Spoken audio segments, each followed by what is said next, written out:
It's Gorman in the morning with Fletcher and Ryder. Now, 92 KQRS.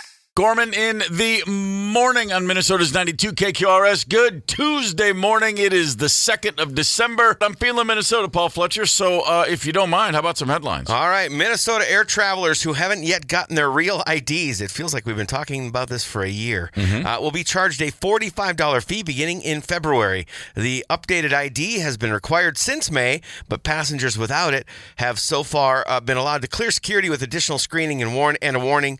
The Department of Homeland Security says 94% of passengers are already compliant, but that new fee is intended to encourage travelers to obtain the ID that don't have it already. I'm just going to factor $45 into all my travel plans. Screw it. I'm not getting a new license. I'm kidding. I use my passport because I still never got one of those Gold Star licenses. I got to get around to it. Oh, okay. One of these days. But as long as I don't lose my passport, I'm good. Yeah, you've got the passport. You just jinxed it. See, I've been doing that forever, though, because when you're in different states and you hand your driver's license to someone, sometimes it takes them like an extra 4 seconds to find the birth date. Yeah. And that 4 seconds in TSA feels like 4 minutes, and I just hate that. 4 hours. Every passport looks the same. They can find it right away. Right. That's just me. Maybe I'm overthinking these things. Lithuania's airport closed yesterday for at least the 10th time since October amid concerns of balloon activity. Oh, man. Freaking Wacky balloons. Ballooning Lithuanians. The government has blamed Belarus President Alexander Lukashenko, an ally of Russian President Vladimir Putin, for the balloon incursions, calling them a hybrid attack involving smuggling cigarettes into the country. Lithuania says it recorded over 500 balloons entering its airspace from Belarus this year and nearly 1,000 last year. It has previously closed its border to Belarus over the issue. Wow. Lukashenko, Russian for brown noser. That's not bad. Look it up. Yeah. Look it up. It's in there. Yeah, his shoulders smell a lot like Putin's diaper. The infamous safe containing Pam and Tommy's sex tape was auctioned off, of course, for $2,560. Proceeds did benefit Music Cares. Tommy Lee signed the safe with the words, "This is the unsafe that ruined my life, Tommy Lee." But it did not meet the estimated bid of $4,000 to $6,000. Safe was stolen by electrician Rand Gauthier out of revenge for how he was treated by Lee during work on the drummer's mansion. Okay, so we're going back almost 30 years, over 25 years. Tommy Lee, Pamela Anderson, sex tape stolen from a safe. Well, the safe itself. So they had a sex tape. It was in a safe in their house. Right. And then the safe itself was stolen by a dude just working on the house. Right. And now that safe, all these years later, someone paid over $2,000 just to say that's the safe. $2,560. That's $2,000 seems low just for a safe in general. Well, but I guess to Tommy's point, it didn't do its job. No. They took the whole thing, though. So they didn't. Yeah, they didn't break into it. They just took it and then broke into it elsewhere. If you watch the Seth Rogen Hulu series, which I did on this, it was a big freaking safe. It was like a 6-foot-tall safe. It was massive. If they did their research and that's legit, it was a huge, like a gun-sized safe. Oh, okay. I didn't realize. This seems like they got a steal on a safe. Well, then, so basically what you probably have is somebody who doesn't give a rat's ass about the heritage, the history of this. They're just like, oh, that's a good bargain for a safe. You know what? I'm guessing the safe probably doesn't work anymore. Well, that's probably very true. I think they absolutely are Motley Crue nerd fans that had to have this safe. I don't know. Seems fixable. Bless their hearts. Seems fixable. You're looking for something to do this holiday season with the whole family? The Glow Holiday Festival is back. This year's experience transforms CHS Field into a larger, brighter, walk-through winter wonderland featuring millions of lights, giant displays, immersive storybook worlds, and interactive attractions for all the ages. They've got beverages as well, if you're looking for that. They've got the zip line, the giant snowy slide are back, along with a bunch of new attractions. Also, Glow raises money, too. Over $400,000 donated since 2020. Very nice. So it's got a good cause behind it as well. Fair I don't know enough. exactly what that cause is because I don't work there, but they're raising money. That's good. Are Burt they Meyer, raising money to pay their employees? Because that seems like a really good cause to me. No, I think they're donating it to charities. Yeah. Got it. I'm pretty sure.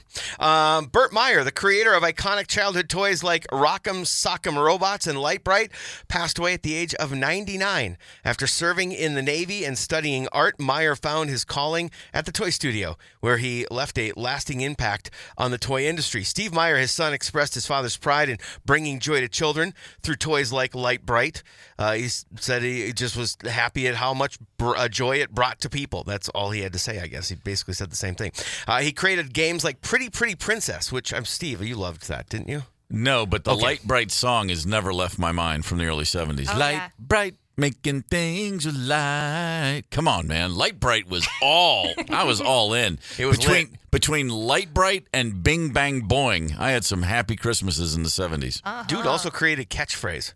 Burt Meyer, Catchphrase hell of pretty a good. run. Yeah. Not, solid. and by the way, Rock'em Sock'em Robots, nothing need be stated. Just the greatest thing ever. Yeah, for that thing's 14 seconds till it broke. Yeah. Pearl Jam's Mike McCready wants Alice in Chains in the Rock and Roll Hall of Fame, citing the band's early influence and impact on the scene. Alice in Chains is is the only of Seattle's Big Four not in the Rock Hall. Nirvana, Pearl Jam, Soundgarden, obviously already there. The band's debut album Facelift achieved gold certification before any of the others. McCready reminisced about touring with Alice in Chains in the early days and emphasized their greatness as a band.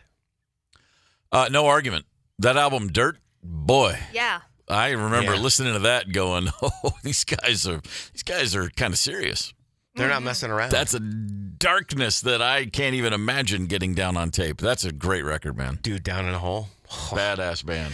Researchers at Virginia Tech have developed a new method for getting ice off car windshields called electrostatic defrosting. They zapped the ice with electricity instead of heating or applying chemicals, and sure enough, the electricity peeled off as much as half of a frost layer with moderate voltage. Better materials and engineering may soon result in full ice removal, making frosty winter mornings less annoying and less messy.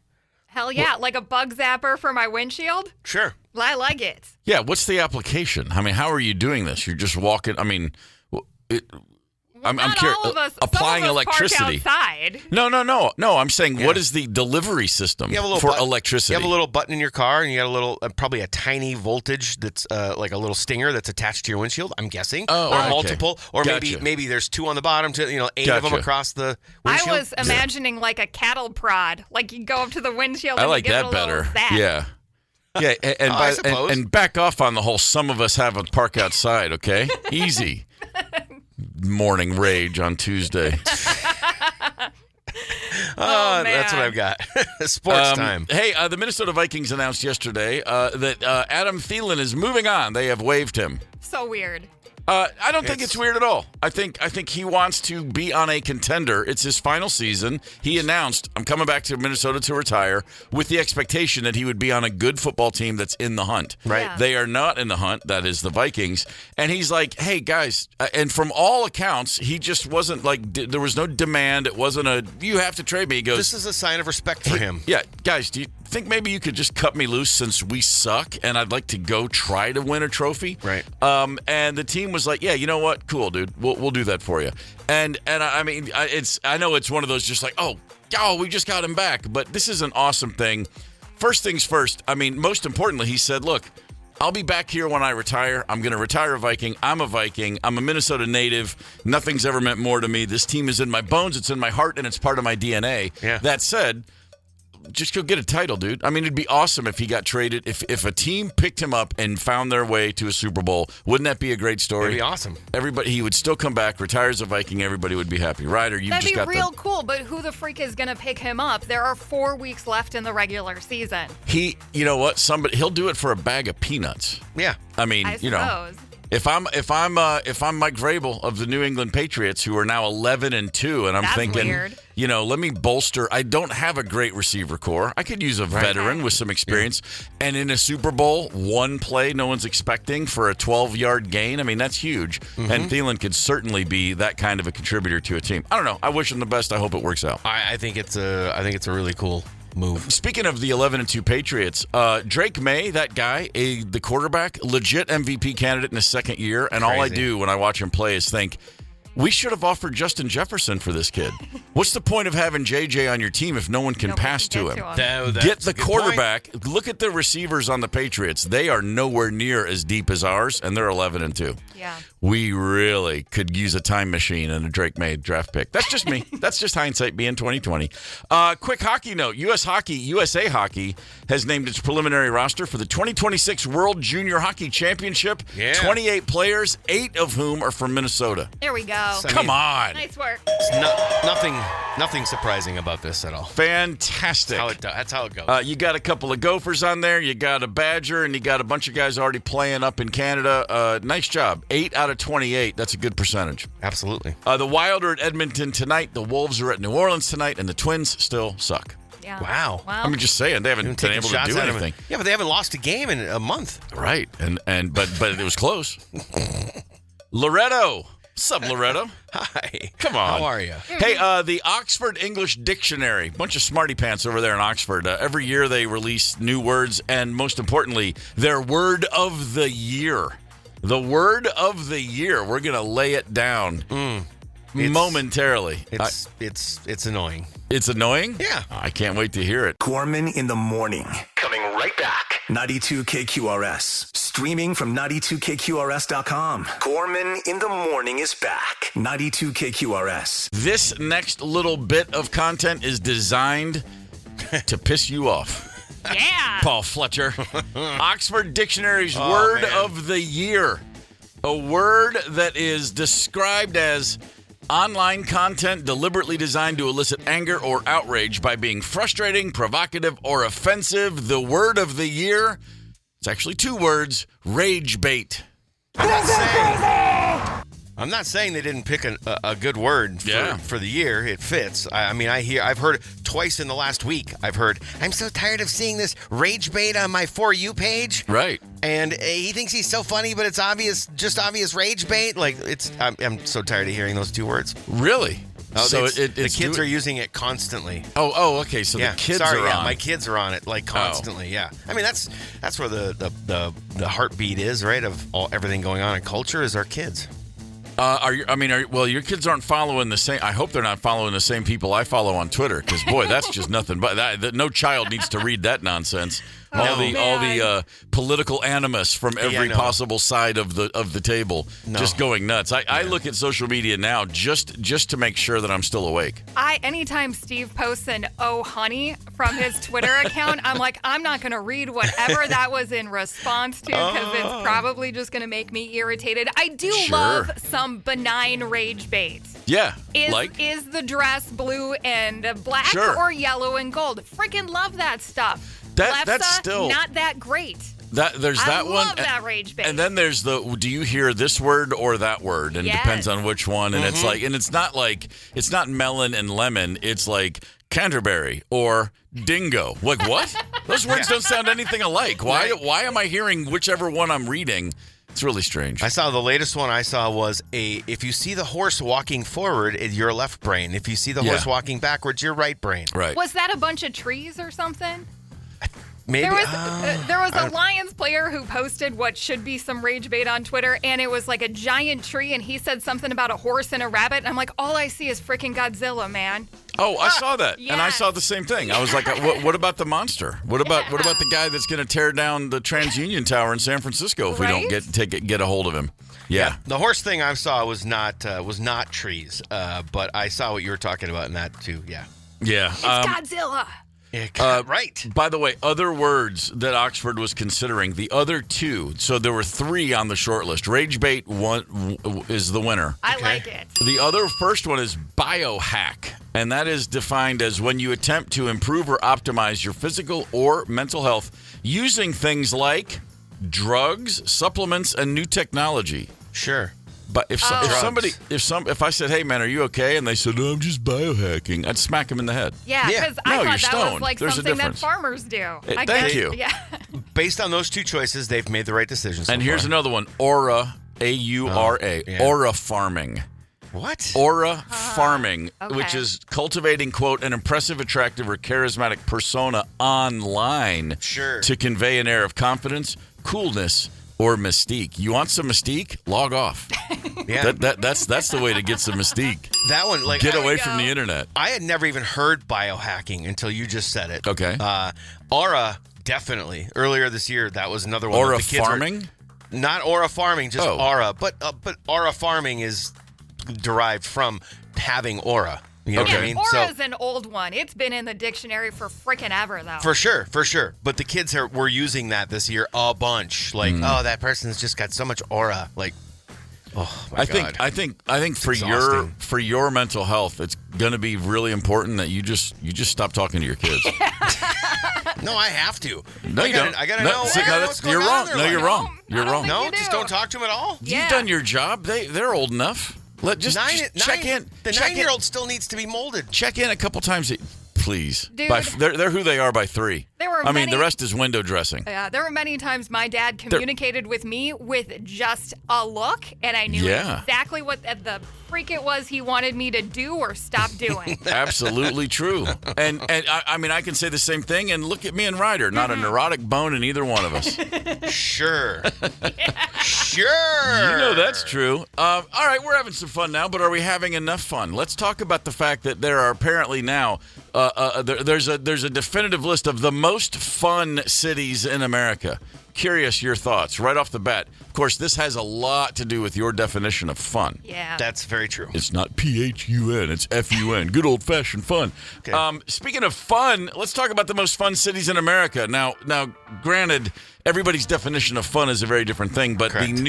a new report ranking the most fun cities in America, they have 65 metrics that they're looking at. This is quite the, for lack of a better term, I'll just call it an algorithm because that's what we say everything is It's a now. cornucopia of statistics. How many bars, restaurants, festivals there are. They even factored in how far you'd have to travel to get to the closest bowling alley or even a frozen yogurt shop. They're going deep into the well. Okay. And so right off the bat, is there a city that either one of you always thinks of as that city's great, but no one is aware of it? Like, is there a hidden gem that you've been to where you go, oh, yeah, you know what? It's actually pretty awesome. And I'll tell you, I'll tell you one of mine. And I'm not saying this because you're here, Paul Fletcher. Omaha, Nebraska.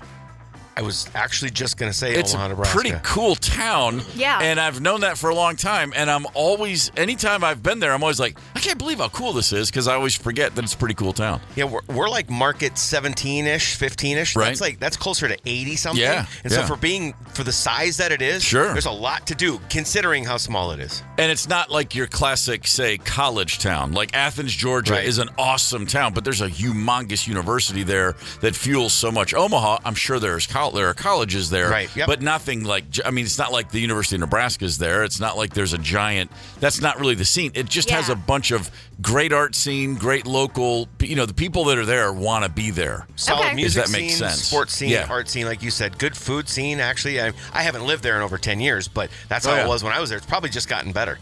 Some Always found great it to be that way. live I was- venues, too. When I was working in Sioux Falls, the Omaha people who want you to visit the city sent me a beer passport and paid for a hotel yeah. room. Oh, yeah. So I think I drank beer at about 10 different breweries. So I wasn't sure if Omaha was actually cool or if I just liked it Yeah. so much because I was getting free beer. But yeah, I had a great time. Beer and steak. There's a lot to be said about vibe when you're in a town. Yeah. And that's got there. And another city that very much to me, just without having any preconceived notion at all, first few times I went there, every time I found myself thinking, this is really cool. And again, the reason is the people who are there, they want to be there. It's Yeah. they're not talking about, oh, we're competing with this city or we're trying to show off. They're like, no, leave us alone. We're good. Cincinnati's another town like that. Oh, great interesting. neighborhoods, great foods, great everything local. It's very Cincinnati centric. And my experiences there were always like, man, I could live here. Now I couldn't, but you just feel like Yeah. people that are here are really happy to be here. They have a lot going on. And they're not shouting it from the rooftops. Now, again, I moved here 3 years ago from Nashville, which is the exact opposite. Everyone in Nashville is talking about Nashville all the time, and it just drove me crazy. Boom towns are not fun to be a part of. What's Cincinnati's strong suit? Like, what is the thing freaking that stands chili. Well, it's not. Well, Skyline. there's that. out? Okay, Yeah. besides the chili. Just great neighborhoods that are really kind of very, packed in old school neighborhoods. A lot of Germans settled there in the 19th century. So you have great old breweries that are still around.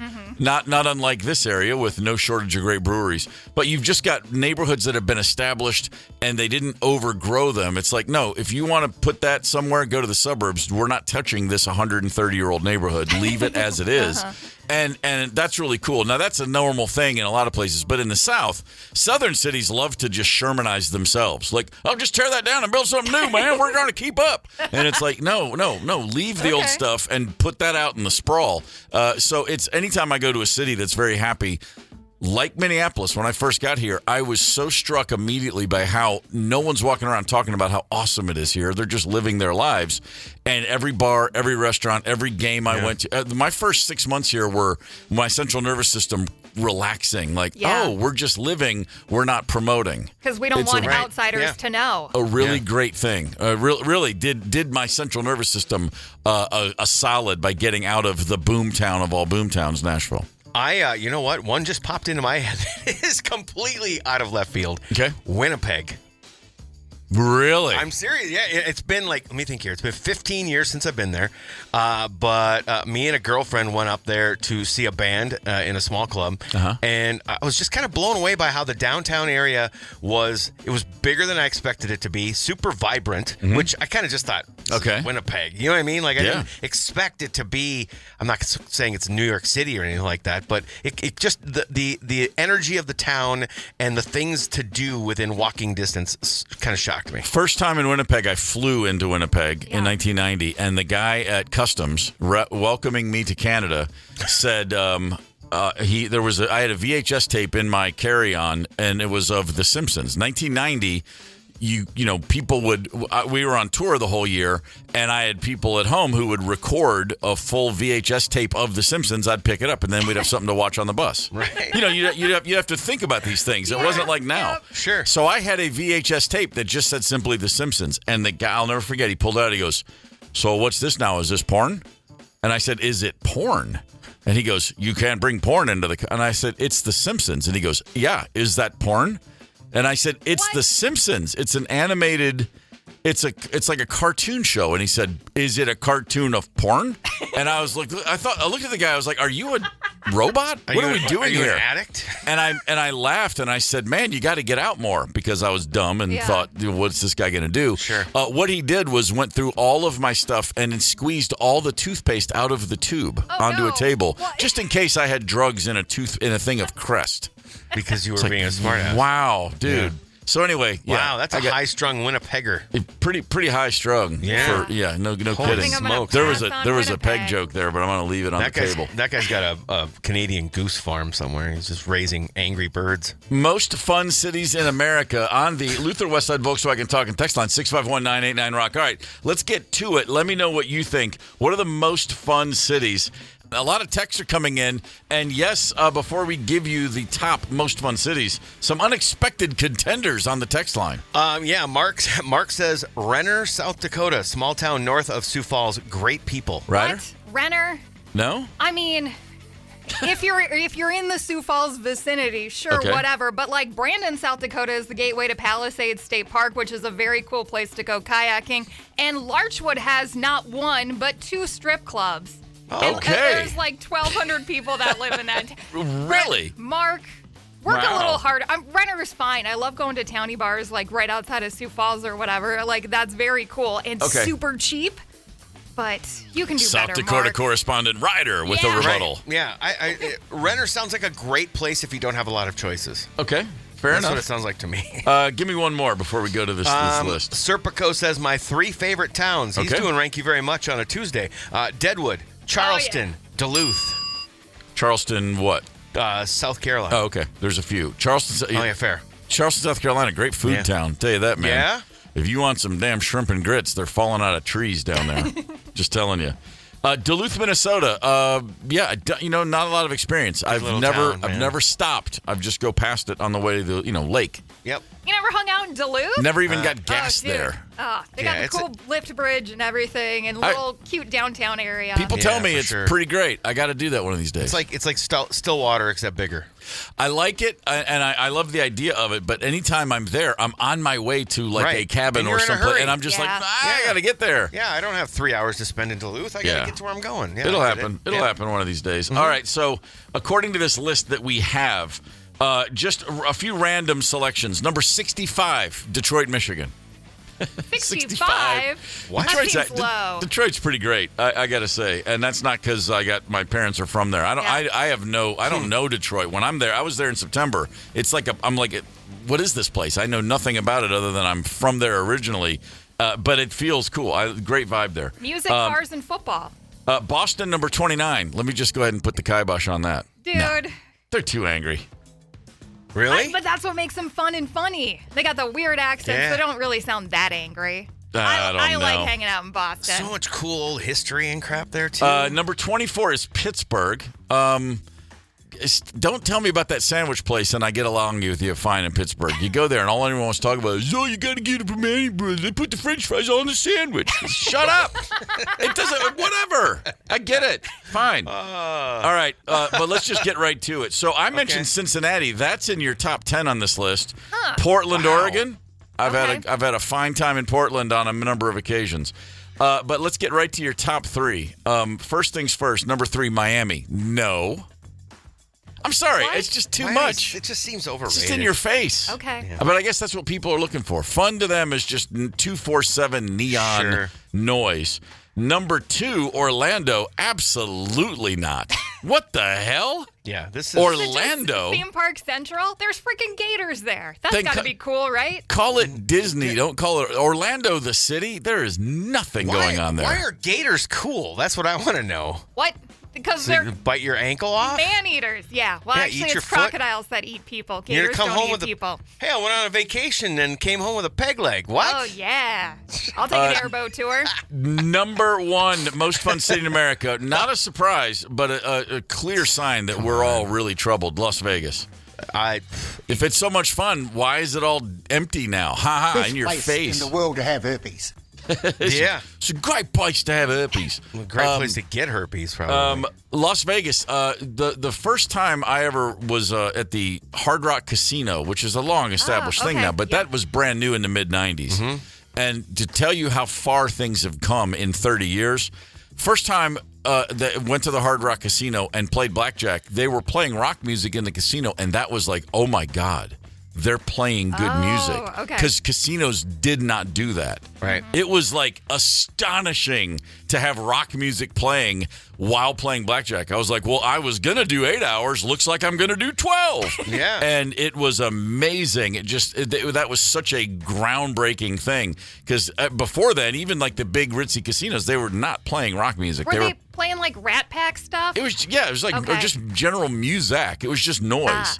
And I can remember so clearly sitting there and hearing Led Zeppelin Heartbreaker come on, and it dawned on me. I was like, wait a minute. Holy crap. This is awesome. Yeah. Take more of my money. That's exactly what happened. The salad days of only 30 years ago when Vegas was still so young and naive. Right. And see, now it knows who it is, and it's charging you more for everything. Quality has gone down. It's just like I don't think you could pay me to go to Vegas. I bet we could pay you to go to Vegas. How much? Come on. I mean, we can come up with a number. $5,000? Gorman in the morning. Coming right back. 92 KQRS. Streaming from 92KQRS.com. Gorman in the morning is back. 92 KQRS. Gorman in the morning, Minnesota's 92 KQRS, the Rolling Stones with Bitch right there. That saxophone courtesy of the great Bobby Keys, who died on this day in the year 2014. Bobby Keys was born on the same day as Keith Richards. They shared a birthday, same year, the whole bit. They met in their early 20s. Bobby from Texas, Keith from, of course, London. Sure. Best friends for years and years. If you read Keith Richards' book, Life, which is a tremendous book, page 1, me and Bobby Keys were driving through Arkansas late at night. I mean, Bobby Keys is all over that book. They were best buds, and Bobby Keys was such a huge part of the Stones' sound at their apex, at their greatest, late 60s, early 70s. Bobby Keys, a huge part of that band. Very famously relieved from duty when Mick Jagger fired him for Bobby missed a gig because he was at a hotel bathing in Dom Perignon with a woman he had just met. He spent his tour bonus on a case of champagne and took a bath in it because that's the way Bobby lived his life. And Mick Jagger couldn't get behind that? He missed the gig. He didn't show up for the gig. See, it's all fun and games until someone doesn't show up at stage time.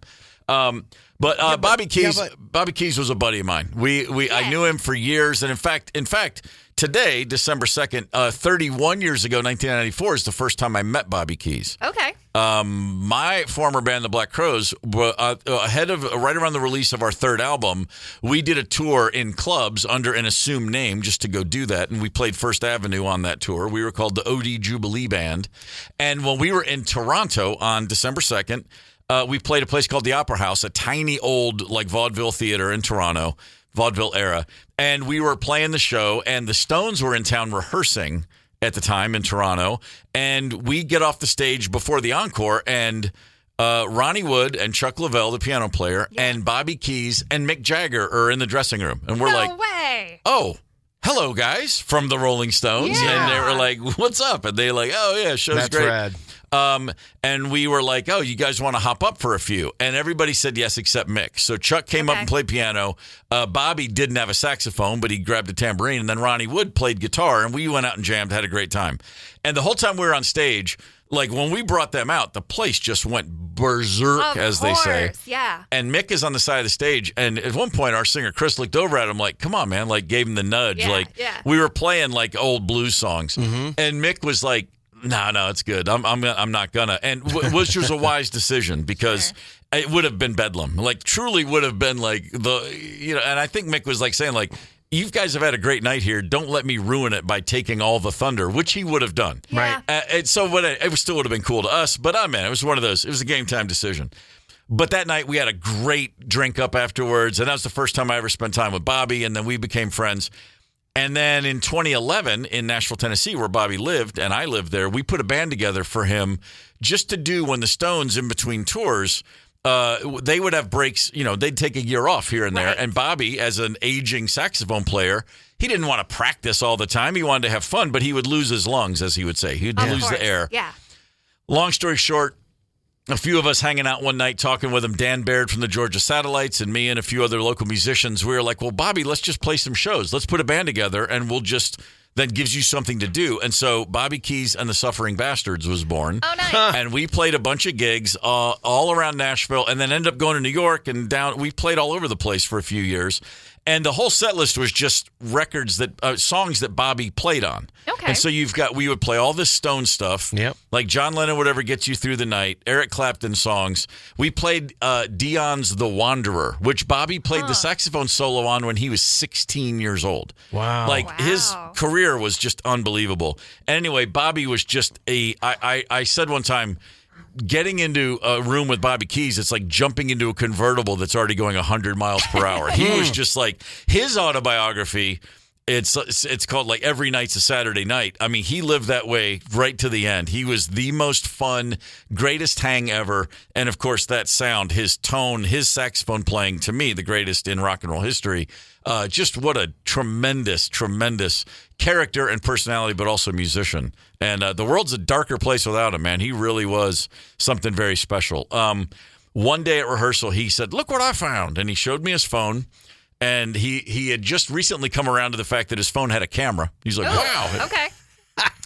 He was old school, and so he was going through old photo albums, and he would take pictures of his old pictures to then show this, so on his phone. He would take a photo of a photo. There's a real photograph, a printed photograph, and he would take a picture of it on his phone to show. And he said, look at this. And it's a photo, and it's Bobby Keys in a recording studio wearing headphones, and he's standing between two sets of congas. And on one set of congas is Keith Moon, and on the other set is Ringo Starr. No way. And I said, holy smokes, what session was this? And he goes, jeez, I have no idea.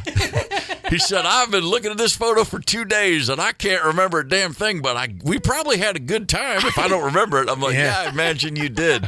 And every day was like that. A story would pop up, and he'd say, man, I was in John Lennon's bathroom one time, and you're just like, wait, start over. What? Yeah. Just story after story. You were where? He was just the best, man. So anyway, I'm really happy to hear that song, and it gives me a minute to just say one of those guys, an unsung hero you don't get a lot of love for, but Bobby Keys, man, the world's a better place with you in it, and I miss you, brother. Thanks for shouting him out. Nothing but warm fuzzies over here. Oh, he was the best. Loved all those memories, man. That's pretty cool stuff. A guy that I was, almost absolutely, other than his name, had almost no familiarity with the guy. So, incredible. That was awesome. His book is great. Keith Richards' book is great. If you want to get some insight into the life and times of Bobby Keys, trust me, there's no way you can overstate the impact that guy had. All right, last night, Monday Night Football, the New England Patriots playing the New York Giants. Patriots are really good. Giants are really not.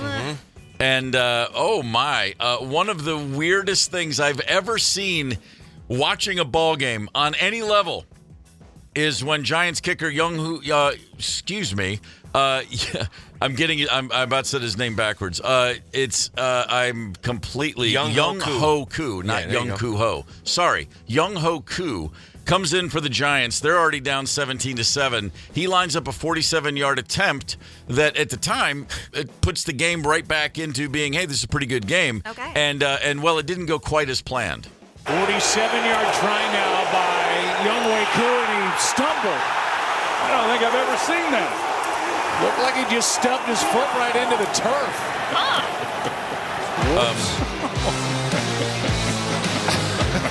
I guess that goes down as a miss. I don't know. He never touched the ball. I said a miss, but it's not a miss because he never touched the football. Still perfect. I was watching the game. And Why were you watching this game? Just it was on. I'm laying in bed. You hate yourself or what? No. You know what? I'm a Mike Vrabel diehard. Okay, all right, And fair. I mean the guy's making me cheer for the Patriots just to rub it in the Titans' face that they fired him. Yeah.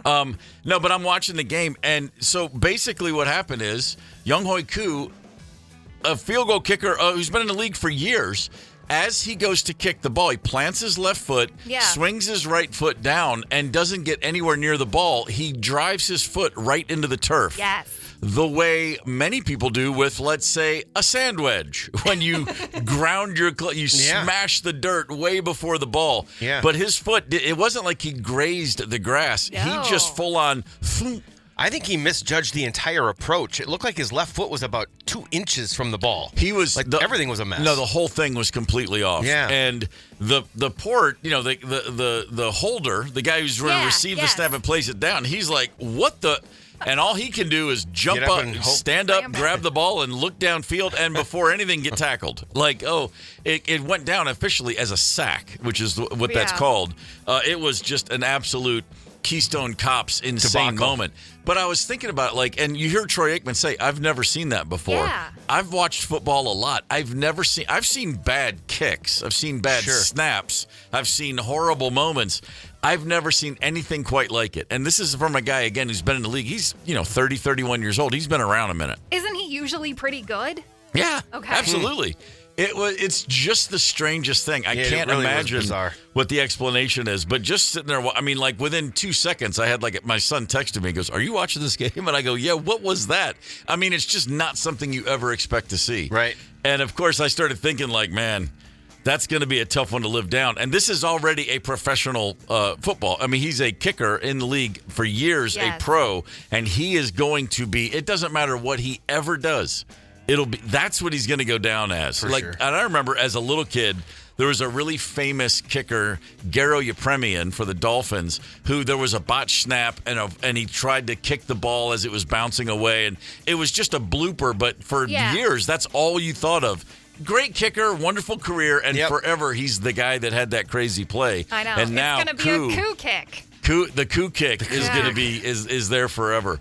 I imagine he's going to bounce back. He'll be fine because every team, someone always needs a kicker.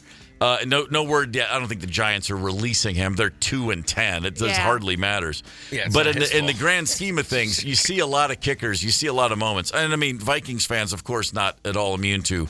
You got to be kidding me. I'll just say Blair Walsh. I'm not even going to go back to the other one. You didn't need to say it. Don't need to say it, but but we all think about that. But you know what? We all at some point in our life, most of us, there was a moment in time when we were pretty sure we were going to go pro. I spent my childhood just assuming that riches were right around the corner as a professional athlete. And it just, spoiler, it didn't work out in any of the sports I fancied myself to be a gamer in. But there are moments in everyone's life when you're a kid or an adult. Sometimes you get a little embarrassingly old before you realize I should probably hang them up. The spikes, the skates, the cleats, whatever, probably not going to work out for me the way I had envisioned. I played, my two sports were basketball and soccer. And senior year in high school, I was a pretty good soccer player, say. And I, in one game, I had two things happen where I recognized I probably not, and I was, at the time, I was thinking to myself, I could play college soccer. I think I got a shot at this. Okay. My brother played at Western Kentucky, and I thought I'm gonna go there, and I know that I could make the team. I already know the coach. They're it was a possibility of this is something that could have happened. In one game, I surprisingly snuck up through the just in the play of the game. I found myself chasing a long pass at midfield towards the opposing goal with nobody but me and a goalie. All right.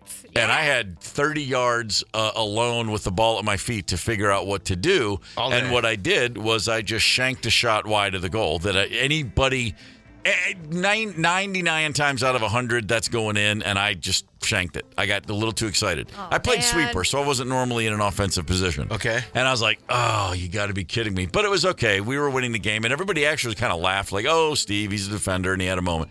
4 or 5 minutes later, opposite end of the field, I'm outside the box, ball comes to me, and my goalie, Todd, says, keeper, meaning bring me the ball back. Let's reset the offense. Yeah. Okay. So I turned and to pass the ball right back to my goalie, and I ended up taking what turned out to be the most amazing shot the world of soccer's ever seen.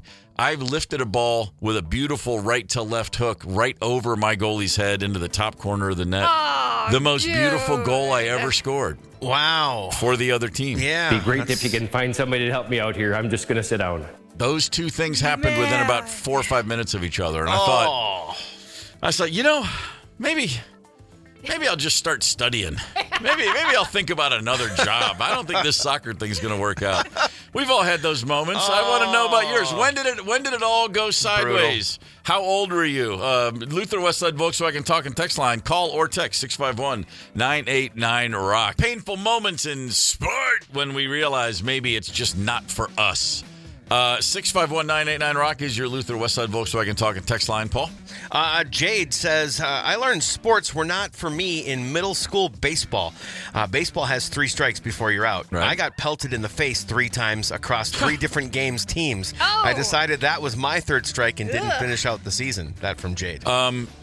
Not trying to blame you, Jade. Maybe crowding the plate a little bit. What was happening back there? Step her back a little bit, maybe. I played 1 year of Little League baseball. That was it, and won a title, won the division and the championship, all with a broken arm. Didn't get on the field. Wow. After like the 2nd game of the season, I broke my arm and went all the way to the promised land with my arm in a cast and a sling. Got all the credit, did none of the work. But in practice, I learned pretty early on. It's not really my game. Just practicing in the spring, it was still cold, and just every time I'd get wood on the ball, it killed my hands. And the coach would say, you got to grip it tighter, squeeze harder on the bat, and it won't hurt as much. And I was like, I don't know how hard I'm supposed to be squeezing. Every time I would actually hit the ball, I'd be like, ow! And the coach just looked at me like, what a profound waste of time you are. It was like that kind of vibe. Wow, that's hurtful. Yeah. Well, he was right. It just wasn't my thing. That just wasn't, I wasn't getting it, man. Fair. I became a great basketball player shortly after graduating from high school. Real bad timing on me. I was a good high school basketball player, but in the year, from the day I graduated to over those next 12 months, I grew 2.5 inches, like a little late. All right. I just got naturally way stronger. All of a sudden, I got this vertical. I could jump out of the gym. It was nuts, and I was like. And I was 17 when I started college. I should have gone another year. And I was like, the whole time, of course, I was like, I should be a senior now. I should be playing now. I would have gone pro if my mom had started me in kindergarten 1 year later. All of which to say, none of that's true. I wouldn't have had a chance. I thought you became a great basketball player in time to dominate Flava Flav in some MTV celebrity game. See, that was 10 years later. That was my late 20s back when that was. But that game, the MTV Rock and Jock did fire up the old maybe I still could make it. Maybe I could. I'm on the court with these NBA guys. Maybe just all I need is a trainer and a nutritionist and a time machine and a different set of parents. And this is all possible. What our brain forgets is that they're kind of going like, maybe 10th speed. Yeah. Oh, yeah. sure. That's how that works. Trust me, I felt it playing hockey. Like, of course, I can do this. Yeah. Oh, wait. Yeah. Oh, wait. Gary Payton, the glove, one of the great defenders in NBA history, and Seattle certainly in 1993 at the peak of his powers. He was guarding me, and it's a total goof-off MTV game. Yeah. And the cameras are on, so of course I made a comment of, this is MTV, man. You can't get this ball from me. You can't get this rock. And I didn't even see him move. And he was dribbling away with the ball. And I was like, what just happened? Yeah. What just happened? I didn't even notice. I did not notice anything differently. And suddenly my hand is still going up and down and there's no ball. And I was like, oh, never mind. Yeah. That's a different level. That's pretty good. Yeah. Quick side note, Seattle Supersonics, one of the greatest names in the history of sports. Oh, sure. Absolutely. One of the greatest travesties that their team was stolen from them. That's too. Gorman in the morning. Coming right back. 92 KQRS. Streaming from 92KQRS.com. Gorman in the morning is back. 92 KQRS. Time for Wisconsin, Texas, Florida, WTF Ryder's edition, and she has promised the warm fuzzies. All positive spins today. It's the holiday season. Yes. So we're going to hear 3 stories, and if you think you know what state these stories emanate from, they're either Wisconsin, Texas, or Florida, you'll be able to call in. First person that gets the answers right will win John Mulaney tickets. Let's roll. Hell yeah. All right, first story, making sure that no one goes hungry. Door dashing, dazed and drunk. That is what police say this man in the video was doing when they pulled him over on Parkway last night. Gulf Coast News reporter Kendall Brandt with what the officers did next once they arrested the driver. Police say the main goal was to keep drivers at this intersection safe. But after discovering food inside the DoorDash driver's car, police made sure that one neighbor didn't go hungry. I'm sure the people were not expecting to have an officer show up at their door, but in this case, hopefully they were happy that they were there. 25-year-old Luis Alania Estrella was supposed to deliver someone's dinner. But instead, police found him slumped over the wheel of his Toyota last night at Skyline Boulevard in Parkway. Get out! Officers found beer in the car, a bag of food, and he was nearly twice the legal limit. An officer made sure the hungry customer got their order. We were lucky to have officers that had a little bit of extra time on their hands. They're willing to go above and beyond. Obviously, you wouldn't want anybody to go hungry, miss out on their DoorDash. We always strive for a high level of service, and I think in this case, we were able to deliver on that. Estrella is charged with DUI and driving with a suspended license. Kendall Brandt, Gulf Coast News. All right, popped the guy for drunk driving, still delivered his DoorDash. Mm-hmm. Okay. How does he get a DoorDash job? That's what I want to know. Well, I don't know. I don't think that it's that hard. It's not the FBI. Yeah, I know, but just took a look at tough. driving records, for God's sakes. A lot of scrutiny that goes into those DoorDashers. I can tell you during COVID, there was a kid named Connell Gorman who was doing some door dashing, and I was like, how did you get this job? And he's like, I don't know. Does he have a history of drunken driving on his record? Basically, he had a car. I think that was all they needed to know. All right. Do you have a car? All right. Another drunk driver gone awry with a positive spin at the end. New at 6, a very odd crash is making headlines around the state. A man on a tricycle got hit by a car only to be stuck in the vehicle's windshield. And tonight, we know the name of the suspected driver and help could be on the way for the victim. Lacey Crisp has a report. Stephen Gove miraculously survived being hit by a suspected drunk driver and being impaled through the windshield. Wham! Next thing I know, I'm in a guy's car. Everything was in the car except my knees and my feet. And I turned to him and said, "Hello, how do you do? I'm the guy you hit on the bicycle." Well, his bike did not survive, but one of our viewers wants to give Stephen a new bike. I'm totally amazed by how generous people are, and this is just amazing. And the suspected drunk driver is expected to be in court on February 10th.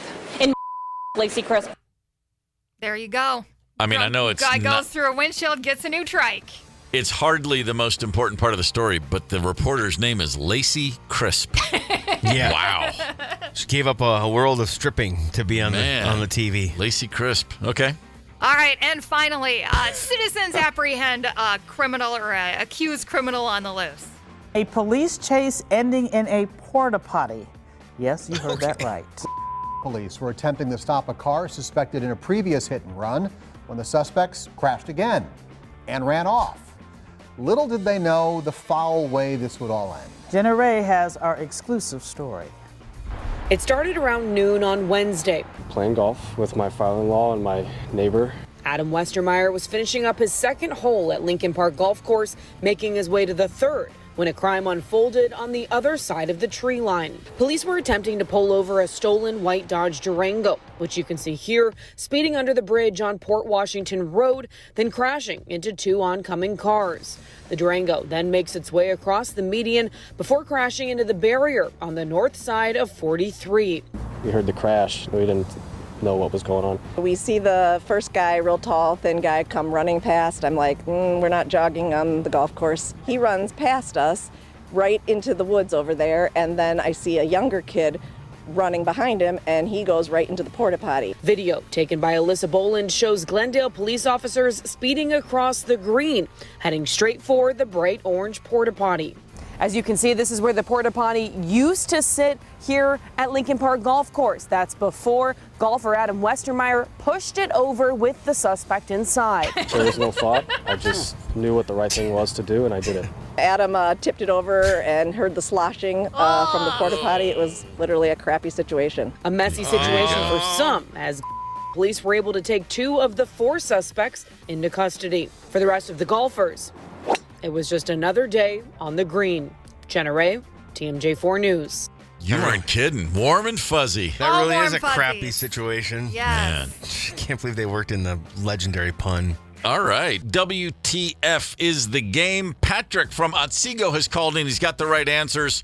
Let's recap briefly. This is Ryder's edition, a touchy-feely, happy-go-lucky edition. All So warm special. fuzzy. Yep. You Okay. know it. So the police pop a DoorDash driver for DUI, and the police then deliver the DoorDash food to the person it was supposed to go to. Florida, Texas, Wisconsin. That sounds like the warm heart of an upper Midwesterner. I'm saying Wisconsin. Okay. Okay, well, you know what? I'd love to say it was something other than the fact that there was a portion of it that didn't get censored that should have been censored, and so I picked up on it, and I'm going to say Florida. Oh, boy. Patrick, you want to give him the answer? Fletcher's right. Florida it is. Boom. Florida it is. It was Gulf Coast news. I caught that. There are yeah. Gulf Coast in Texas, dude. That's great, Yeah. but there isn't Wow. Gulf Coast 100. news. Okay. All right. So you know. Fair All enough. right. Moving on. So Fletcher's got one, Steve's got none. So then we had a guy who was driving on his trike. It crashed through the windshield. Yeah. And the person whose windshield it crashed through didn't even stop. But Good Samaritan wanted to buy him a new trike. Where is that from? With a reporter named Lacey Crisp, I just got to say Florida right off the bat. It's as simple as that. It sounds like good, warm Midwestern hearts. I'm going Wisconsin. All right. Patrick? Wisconsin is. Ding, ding. There you go. Lacey. Lacey Crisp. You know, they shoot porn in Wisconsin, too. All right. And then finally, hit and run. The suspect is trying to get away from police on the golf course, tries to hide in a porta potty, and a Good Samaritan tips that sucker over. Wisconsin, Texas, Florida. I'm 0 for 2. I haven't said the word Texas yet, so let's just call it Texas. All right, Fletcher? And you know what? Your game is generally elevated. I don't think you're doubling up any states, and I haven't said Texas yet either. Plus, there was a Durango in there, and Durango's in Texas, so I'll take Texas. Dodge Durangos get sold everywhere, but okay. Patrick, what you got, man? Looks like I was the only one with the clean sweep. Wisconsin. For the win. Oh, man. Wow. Fair enough. Nice work. Well done, Patrick. You got yourself some John Mulaney tickets. Good job, Patrick. Very, very well played. Wonderful selections, Ryder. We've been talking about sports blunders. There was a Monday Night Football blunder last night. A kicker for the Giants.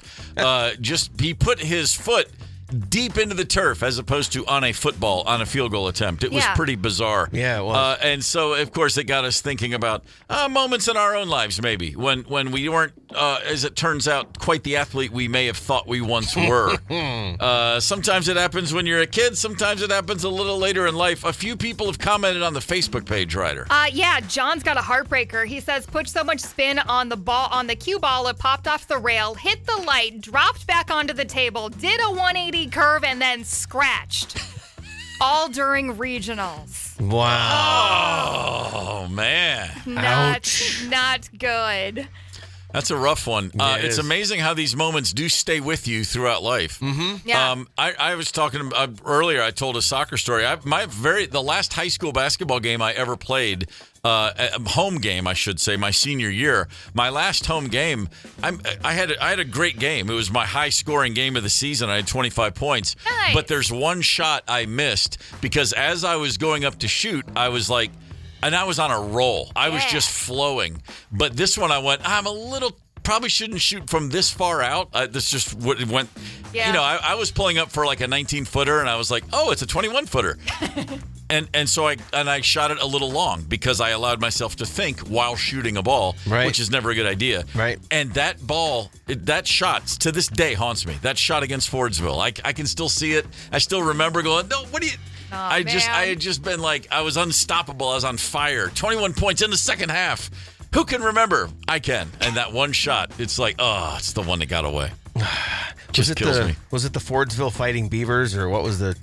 No, the Fordsville Fighting Beavers? I don't know. Oh, no. I may have told you. I did play a team called the Lewisburg Coon Rangers. Yeah, that's what I was wondering about. Yeah, that was where I was going with that. Hey, now!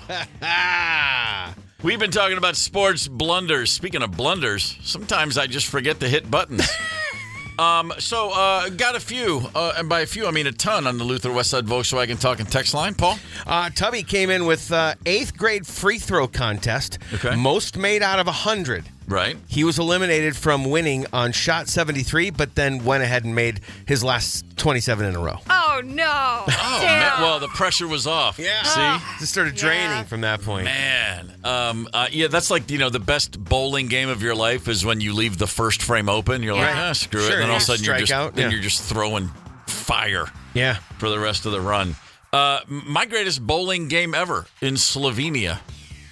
Ljubljana, Slovenia.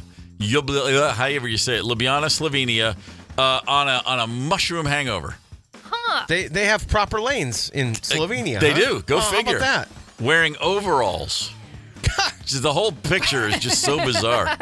Yeah, I rolled a 225. It's the highest I ever got. Yeah, that's really good. Yeah, I was on a tear. If I get to 125, I'm leaving. I'm done. Never bowling again. If I ever don't break 100, I'll never You'll bowl quit? again. Yeah, no, I can always get a triple digit score. Oh man, I can't imagine not rolling 100. But if that ever happened, I think that'd be I would just stop everything. Now I'm just on a mission to distract you majorly. Next time we're in a bowling alley. Remember we were at Drax? They had that like hyper bowling thing that was crazy. Yeah, that was nuts. Bumpers were up with crazy bonuses and whatnot. That was bananas. That was really bananas. All right, we got a little bit of time left. In fact, just enough time for the last word. Read an article the other day on the BBC about how raccoons are becoming more and more domesticated. More and more Americans using them as pets. Mr. Ryder is real fired up about getting a pet raccoon. And I just thought that's just another thing that we can thank Calvin Coolidge for. What? The Depression wasn't enough? Okay. His hands-off approach to the financial sector allowed for all that unregulated margin trading to flourish. The great crash of 29. Lay it at Calvin Coolidge's feet, but that's hardly as bad as what he did with Rebecca, his pet raccoon. What did he do with Rebecca? Yeah, the Coolidges were given a raccoon named Rebecca, sent to the White House to be a part of Thanksgiving dinner. Oh. Because back in the day, people used to work old raccoons onto the dinner table. But the Coolidges were like, nah, you know what? No, let's just make her a pet. She had her own special collar, roamed around freely in the White House throughout his administration. You go visit President Calvin Coolidge, and a raccoon might be running up the draperies. You want a dog or a cat in the White House, go for it. But a raccoon? Seriously, Calvin. Come on now. Thought the Depression was bad. And these things are That's the depression of my pets. man planted these seeds, 100 years ago, and now look at us. And now we want these little trash bandits in our houses. I say no. They're gonna take over. I agree. And aren't they saying like their faces have evolved? They're too? changing Like, rapidly. They look cuter or whatever the hell. They're doing the whole thing. Messed That's how up. it is. I don't know, man. Natural selection. How about we naturally select not to have raccoons as pets? I don't know. I concur. They just freak me out. All right, Yep, see you later. that's enough of my beefing with Calvin Coolidge today. Tomorrow on this show, Brian Eggert is going to come by. He's a movie critic, 2024 Independent Critic of the Year. In fact, he does the Cinephiles on Care 11 Plus. We're going to chat new movies and more. That's an exciting conversation. I Yeah. love talking movies. Fletcher, what's coming up next on this station? Absolutely zero trash pandas after 10 Nice. on KQRS. In Excess, Third Eye Blind, Foo Fighters, and commercial free just after 11:45. That sounds like a plan. Keep it right here on Minnesota's 92 KQRS. Gorman in the morning is also Gorman on the go. Get the 92 KQRS app and stream live or catch the Gorman in the morning podcast anytime. 92 KQRS.